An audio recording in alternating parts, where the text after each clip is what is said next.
Ever get curious about why you're still struggling with trauma after years of therapy and how to actually resolve and heal from trauma? That's what we're distilling and reformulating today at the Apothecary Table. Welcome to the Apothecary Table, a production of the Holistic Apothic. I'm Dr. Katie Simons, clinical pharmacist turned mental health coach, hypnotherapist, and medicine woman.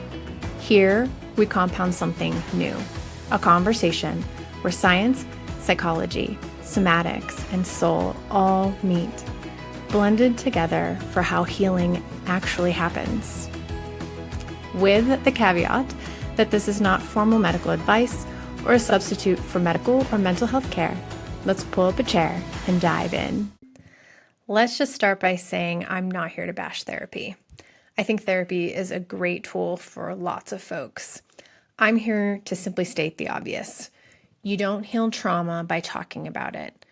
As we've talked about on the videos on trauma that are linked below, trauma is not a function of the mind.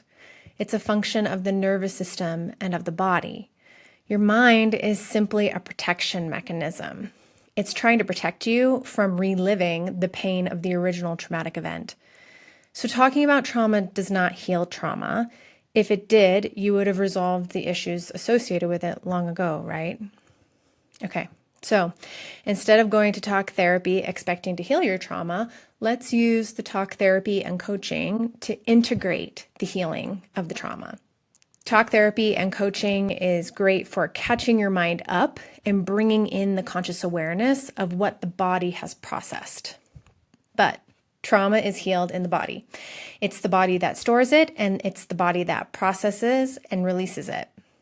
The mind just gets to witness that process. So, how does one do this? How do we heal from our traumas? There are lots of body-based techniques out there. When we think about techniques that allow the body to process and release old trauma, typically we're thinking about techniques that allow emotional and or somatic expression. We're looking for therapeutic or healing techniques that get us out of the head and into experiencing in the body. And it allows and encourages emotional and physical sensations and movement to come up. So what does this look like? It looks like emotional expression, which can look like crying, laughing, shouting, growling, screaming. You get the picture. It's feeling the feelings and letting them out. Somatic expression can look like muscle spasms or limb movements, shaking, sweating, purging, rocking, tapping. Some of this might be voluntary and some of it might be involuntary body movements. All of these things are expressions that the nervous system is completing and releasing. It's signaling to our nervous system, back to our nervous system, that the threat has passed around the original trauma, and it allows the body to release it.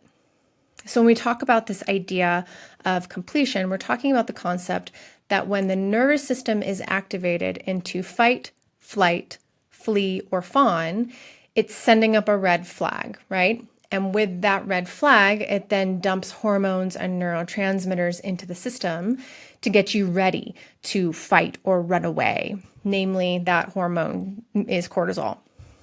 When you cannot respond in the way that the body is priming you to, then the body moves us into freeze or fawn. So we can't get out of the situation and we can't make the situation stop. So let's get as still and agreeable as possible. That's our nervous system's survival strategy. And this is where the system stops, right? In this freeze or fawn state until there's an act of completion. In the animal world, we see this all the time with dogs. So a dog will do a full body shake after barking at an intruder that just ends up being your neighbor. The dog gets activated. It realizes after that that it's safe, and then it shakes its whole body. And that somatic movement signals back to the dog's nervous system that, okay, the threat has passed, we're safe now. Same with when a mammal is put into a life-threatening situation. The mammal will run or attack, and if that doesn't work, then it freezes. And then to come out of the freeze state, its whole body has to go through these somatic convulsions that look kind of like seizure activity. That's an act of completion, and it literally shakes off the event and resets the nervous system. This is why animals often don't get traumatized by these types of events, and humans do. As humans, we don't give ourselves the space to have these acts of completion oftentimes, or we didn't feel safe enough at the time to have that occur.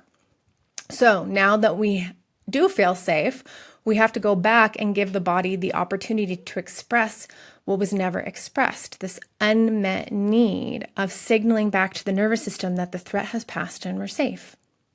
And this needs to be done in a way that is titrated, right? So there are layers here, and we want to make sure that we are just accessing enough of a layer that maybe it's slightly uncomfortable, but it's not overwhelming the system all over again. And that can look different for each of us. So working with a practitioner that's skilled with traumatic release can be important depending on what your system has been through. I'll just list off some techniques that allow emotional and somatic expression. And these are just a few, but some that can help get the body to that space are EMDR, or bilateral stimulation. Those two things are the same, bilateral stimulation being with the body or with sound, and EMDR being with the eyes. Somatic experiencing, which is the work of Peter Levine. Breathwork techniques that allow activation of the sympathetic nervous system and a space to offload emotions and express emotions in a healthy and safe way. Emotional freedom technique, which is a tapping technique. Brain spotting.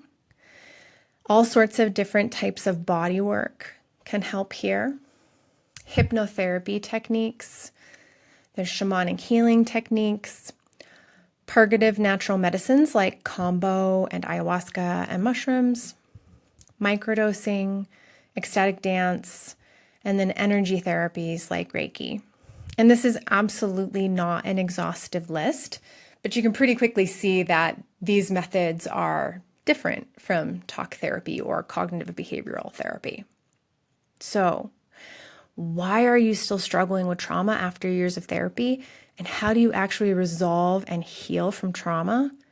You get out of your mind and into the body and let the body process the sensations and express through to completion, layer by layer, however that looks for your body. I hope this is supportive to you wherever you are in your process of coming home to yourself. If you're curious about working with techniques like hypnotherapy, EFT, bilateral stimulation, or breath work, please don't hesitate to reach out and book a free call with me. The link is below, and I'd love to chat with you.